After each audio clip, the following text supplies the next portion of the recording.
दोस्तों आज की वीडियो में आपको समझाऊंगा किसी भी स्टार्टर के साथ आप सेलेक्टर स्विच से ऑटो एंड मैनुअल में किस तरीके से digital timer and push button लगा सकते हैं। जैसे अभी सेलेक्टर स्विच मेरा 0 इट मीन्स कि ऑफ है। अगर 2 पर सेट कर दूंगा तो इसको मैंने मैनुअल डिजाइन किया है। अगर मैं अपना पुश बटन दबाता हूं तो मेरा स्टार्टर ऑफ हो जाएगा, जैसा कि आप देख सकते हैं। अगर मैं इसको 1 नंबर पर सेट कर दूंगा तो ये ऑटो हो गया, और इस टाइमर के अंदर जो भी हम टाइम सेट करेंगे उस हिसाब से हमारा ये स्टार्टर ऑन होगा। तो आपका ज़्यादा टाइम वेस्ट न करते हुए सीधे मुद्दे की बात पर आता हूँ। दोस्तों इसका कनेक्शन करना बहुत आसान है, जैसा कि मैं आपको समझाऊं। पावर सप्लाई मैंने यहाँ पर लिए, फेज और न्यूट्रल 2 पॉइंट आ रहे हैं इस केबल के थ्रू, जैसा कि आप देख सकते हैं। यहाँ से मैंने न्यूट्रल को आउट किया है, न्यूट्रल यहाँ पर भी लिखा हुआ है जैसा कि आप देख रहे हैं। न्यूट्रल को आउट करके सबसे पहले मैं कॉन्टैक्टर के एक टर्मिनल पर दे दूंगा। चाहे आप A1 पर कनेक्ट कर सकते हैं, चाहे आप A2 पर कनेक्ट कर सकते हैं। यहीं से एक लूप उठा करके जो हमारा टाइमर लगा है, डिजिटल टाइमर, इस टाइमर के मैंने एक पॉइंट पर यहाँ न्यूट्रल कनेक्ट कर दिया है, दूसरे पॉइंट पर हम फेज कनेक्ट कर लेते हैं इसी पॉइंट से उठा करके जहाँ हमने पावर के लिए फेज और न्यूट्रल यूज किए हैं। दोस्तों आप देख सकते हैं यहाँ मैंने ये फेज वायर भी उठा करके जहाँ L लिखा हुआ है इस पॉइंट से, और इस टाइमर के इनपुट वाले पॉइंट पर लगा दिया है जहां आप सिंबल देख सकते हैं फेज और न्यूट्रल कनेक्ट करने हैं। अब हमें फेज उठा करके यहाँ से इस ओवरलोड रिले के 95 नंबर पॉइंट पर देंगे। आप चाहो तो 96 पर दे सकते हो, आप चाहो तो 95 पर दे सकते हो। तो फिलहाल हम एक वायर यहाँ 95 पर कनेक्ट कर लेते हैं। आप देख सकते हैं यहाँ मैंने फेज वायर इस ओवरलोड रिले के 95 नंबर पॉइंट पर कनेक्ट कर दिया है। अब 96 नंबर पॉइंट से एक सप्लाई को आउट करूंगा और इसको लेकर के जाऊंगा सेलेक्टर स्विच के अंदर। आप देखेंगे यहाँ मैंने एक ऑटो मैनुअल वाला L&T कंपनी का सेलेक्टर स्विच लिया है।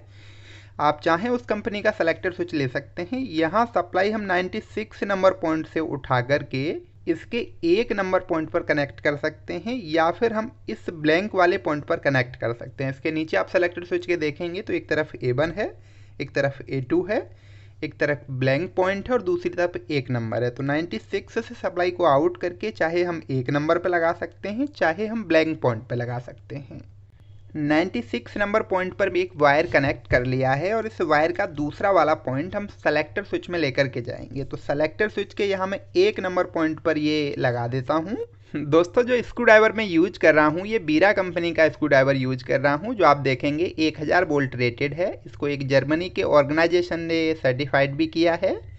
आप चाहें तो इस स्क्रू ड्राइवर सेट को आप बहुत आसानी से जीत सकते हैं। बहुत ही सिंपल प्रोसेस है, मैं आपको बता देता हूं कि किस तरीके से आप इस स्क्रू ड्राइवर सेट को जीत सकते हैं। दोस्तों इस स्क्रू ड्राइवर सेट को जीतने का प्रोसेस बहुत आसान है। आपको क्या करना है, जहां भी आप अपना कंपनी में काम करते हैं या फिर आप अपने घर पर काम करते हैं, आपको काम करते हुए किसी भी टूल्स के साथ में एक फ़ोटो क्लिक करना है और उसे जाकर के 24 और 25 दिसंबर में आप इंस्टाग्राम पर पोस्ट करेंगे नाइपेक्स इंडिया को टैग करके। मैं आपको दिखाऊं तो जैसे ये एक फ़ोटो है, इस फोटो को आपको टैग करना है नाइपेक्स इंडिया को टैग करके। यहाँ टैग पीपल का ऑप्शन आ रहा है, आप KNI सर्च करेंगे, आपको नाइपेक्स इंडिया मिल जाएगा। इसको आप टैग कर देंगे और अपने फ़ोटो को शेयर कर देंगे। जैसे आपका दोस्तों फ़ोटो शेयर होता है, आपको क्या करना है, इस फ़ोटो का एक स्क्रीनशॉट लेना है और इस स्क्रीनशॉट को दोस्तों शेयर करना है आपको नाइपेक्स इंडिया के इस इंस्टाग्राम चैनल में। अभी मैं इसको साइड में हटा देता हूं और अपने स्टार्टर की बात कर लेते हैं कि किस तरीके से हम इसको प्रोग्राम करेंगे एंड किस तरीके से सेलेक्टर स्विच से ऑटो और मैनुअल में चलाएंगे इन पुश बटन की हेल्प से। तो अभी सेलेक्टर स्विच की हमने यहाँ सप्लाई कनेक्ट कर दिया एक नंबर पॉइंट पर, जैसा कि अभी समझाया। अब सेलेक्टर स्विच के अंदर 2 पॉइंट है, चाहे तो आप 2 नंबर को ऑटो मान सकते हैं, चाहे आप 1 नंबर को ऑटो मान सकते हैं। ऑटो मैनुअल कहना थोड़ा सा लॉजिकल होता है, तो ऑटो को हम 1 मान लेते हैं और मैनुअल को 2। ऑटो का मतलब है कि जो टाइमर के अंदर हम टाइम सेट कर देंगे उस टाइम पर हमारा स्टार्टर चलना चाहिए, और मैनुअल का मतलब है कि इन पुश बटन की हेल्प से हम स्टार्टर चलाएंगे। तो 2 नंबर वाले पॉइंट से हम सप्लाई उठाएंगे क्योंकि इसको हमने मैनुअल माना है, और 2 नंबर पॉइंट से सप्लाई उठाएंगे तो ये कहाँ से उठाएंगे, हम A2 वाले पॉइंट से। A2 वाले पॉइंट से सप्लाई उठा करके इस हम रेड पुश बटन में देंगे जो हमारा स्टॉप पुश बटन होता है। तो एक वायर कनेक्ट कर लेता हूँ। जैसा कि दोस्तों आप देख सकते हैं यहाँ A2 से मैंने एक वायर उठाया है, इस वायर को ले जा करके मेरा रेड पुश बटन के एक पॉइंट पर कनेक्ट कर दिया है। अब यहाँ आप कंफ्यूज ना होना, क्योंकि यहाँ मैंने 2 कॉन्टैक्ट नीचे यूज कर लिए हैं, क्योंकि इस स्विच को मुझे रखने में आसानी होगी। हालांकि अगर मैं आपको दूसरा दिखाऊं तो इसके नीचे एक ही कॉन्टैक्ट लगा हुआ है और एक में ही मैंने पावर सप्लाई को दिया हुआ है, मतलब वायर को कनेक्ट किया है। दूसरा वायर मैं इस पॉइंट से उठाऊंगा और इसको ले जा करके अपने ग्रीन पुश बटन में लगाऊंगा। यहाँ भी मैंने 2 कॉन्टैक्ट यूज कर लिए हैं क्योंकि मैं आराम से रख पाऊंगा। आप चाहें तो इस तरीके का भी यूज कर सकते हैं, एक कॉन्टैक्ट। जैसा कि दोस्तों मैंने आपको समझाया, मेरा NC वाला जो पॉइंट है, यहाँ से वायर उठा करके मुझे इस NO में लगाना है। लेकिन आप देखेंगे कि इस ग्रीन पुश बटन में तो लगाया है, लेकिन इसके पीछे जो कॉन्टैक्ट है ना, एक NO है और एक NC है, तो मैंने यहाँ NC में लगा दिया है। लेकिन मुझे ये सप्लाई लगानी है मेरे NO कॉन्टैक्ट में। तो ये भी बेसिकली आपको हमेशा ध्यान रखना है कि आपको NO में लगाना है या NC में। अभी आप देखेंगे कि मैं इसको घुमा करके लगा रहा हूँ, क्योंकि ये 3 नंबर पॉइंट है, ये 4 है। आप 4 में भी लगा सकते हैं या 3 में लगा सकते हैं, कोई फ़र्क नहीं पड़ता। मैं सीक्वेंस वाइज चल रहा हूँ, इसलिए यहाँ 3 नंबर पॉइंट में सप्लाई को कनेक्ट कर रहा हूँ या फिर वायर को कनेक्ट कर रहा हूँ। जैसा कि दोस्तों आप देख सकते हैं, मेरा NC से सप्लाई आउट होकर के NO में गई है, और जो मेरा NO पुश बटन है, इस NO पुश बटन से सप्लाई को आउट करके मैं इस कॉन्टैक्टर के A1 पॉइंट पर कनेक्ट करूंगा या फिर A2 पॉइंट पर कनेक्ट करूंगा। यहाँ देखेंगे A2 पर मैंने ऑलरेडी न्यूट्रल दे रखा है, तो मैं यहाँ इस ग्रीन पुश बटन से सप्लाई आउट करके A1 पॉइंट पर कनेक्ट कर दूंगा। दोस्तों जैसा मैंने आपको समझाया, यहाँ A1 वाले पॉइंट से सप्लाई उठा करके या फिर ग्रीन पुश बटन के NO पॉइंट से सप्लाई उठा करके मैंने यहाँ A1 पॉइंट पर कनेक्ट कर दिया है। फिलहाल दोस्तों हमारा स्टार्टर रेडी हो गया है। मैं आपको एक बार इसको स्विच ऑन करके भी दिखा देता हूँ। यहाँ से पावर सप्लाई को ऑन करूँगा और यहाँ से अभी जो मेरा सेलेक्टर स्विच है, ये 0 पोजीशन मतलब बंद है। अभी मैं यहाँ पर 2 नंबर पर सेलेक्ट कर देता हूँ मैनुअल। अगर मैं ग्रीन पुश बटन दबाऊंगा तो आप देखेंगे कि मेरा स्टार्टर ऑन हो गया है, बट ये स्टार्टर मेरा होल्ड नहीं हो रहा है। जब तक मैं ग्रीन पुश बटन को दबा के रख रहा हूँ स्टार्टर ऑन है, जैसे ही मैं छोड़ रहा हूँ मेरा स्टार्टर बंद हो जा रहा है। इसका सॉल्यूशन क्या है कि हमें इस कॉन्टैक्टर को होल्डिंग देनी होती है। होल्डिंग देने का मतलब क्या है दोस्तों, कि इसका हमें एक NO कॉन्टैक्ट यूज करके इसके A1 पॉइंट तक हमें सप्लाई पहुंचानी होती है, इस वाले बटन को छोड़ने के बाद भी, तब हमारा ये कॉन्टैक्टर होल्ड होगा। तो होल्ड करने के लिए हमें क्या करना है, जो इसका A1 पॉइंट है, पहले मैं सप्लाई को ऑफ कर देता हूँ।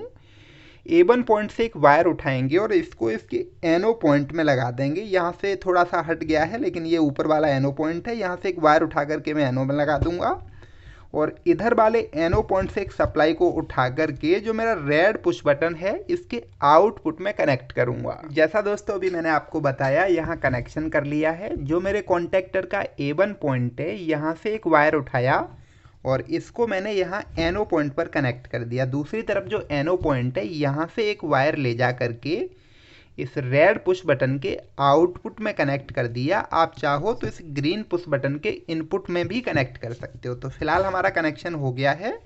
इस पावर सप्लाई को ऑन करके, भाई ये भाग रहे हैं कहीं गिर गिर के, इस पावर सप्लाई को ऑन कर देता हूँ। जैसे ग्रीन पुश बटन दबाऊंगा मेरा कॉन्टैक्टर होल्ड हो गया। अगर रेड पुश बटन को दबाऊंगा तो अनहोल्ड हो जाएगा। लेकिन यहाँ एक कन्फ्यूजन वाली बात है, कई सारे मेरे दोस्त इस वायर को इसके इनपुट में कनेक्ट कर देते हैं। जब हम इसको प्रेस करते हैं तो सप्लाई कट नहीं होती और कॉन्टैक्टर हमारा बंद नहीं होता। तो हमेशा आपको ध्यान रखना है कि कॉन्टैक्टर की होल्डिंग वाली सप्लाई इस रेड पुश बटन के आउटपुट में लगेगी। अब आपको प्रॉपर तरीके से मैं इस टाइमर का कनेक्शन करके दिखा देता हूं कि टाइमर से हम ऑटो में कैसे स्टार्टर को ऑन करेंगे। दोस्तों जब मैंने इसको जूम किया तो आप देख पाएंगे कि 3 नंबर इसका कॉमन पॉइंट है। तो हमें इस सेलेक्टर स्विच के A1 से जो सप्लाई उठानी है वो 3 नंबर पर कनेक्ट करनी है। 4 हमारा NO पॉइंट है, 5 NC है। तो 4 नंबर से सप्लाई आउट करके इस कॉन्टैक्टर के A1 पॉइंट पर कनेक्ट कर देंगे और उस टाइमर के अंदर जो टाइम सेट करेंगे उस हिसाब से हमारा स्टार्टर ऑटो में ऑपरेट होगा। दोस्तों जिस तरीके से मैंने आपको बताया मेरा कनेक्शन हो गया है। इस सेलेक्टर स्विच के A1 वाले पॉइंट से सप्लाई उठाई, जो हमारा ऑटो के लिए हमने डिजाइन किया है। इस A1 सप्लाई को उठा करके इस वाले टाइमर के मैंने 3 नंबर, इट मीन्स जो कॉमन पॉइंट है, वहाँ कनेक्ट कर दिया। अब आप कैसे पहचाने कि भैया कॉमन कौन सा है, तो बहुत आसान तरीका है, आप इसकी डिजाइन से पहचान सकते हैं।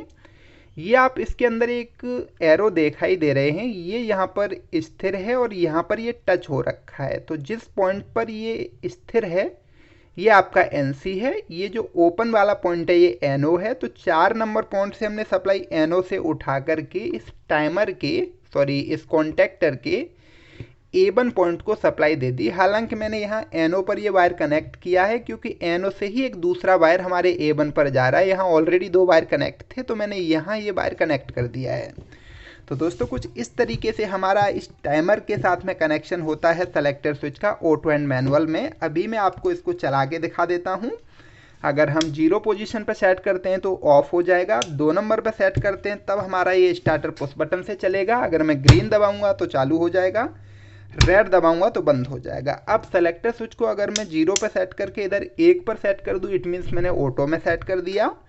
अब ऑटो में चलाने के लिए जो हम इस टाइमर के अंदर टाइम सेट करेंगे या जो भी हम टाइम इसके अंदर फिल कर देंगे उस हिसाब से, जैसे ये प्रोग्राम बटन है तो इससे आप हर दिन का टाइम सेट कर सकते हैं। जैसे ये देखोगे फर्स्ट सेकंड, अभी फ़िलहाल मैं इसको ऑन करके दिखाता हूँ तो अभी ऑफ पोजीशन पे है। मैनुअल बटन को दबाऊंगा तो ऑटो में चला जाएगा, मतलब जो टाइम इसके अंदर सेट करोगे उस हिसाब से ऑटोमेटिकली ये ऑपरेट होगा।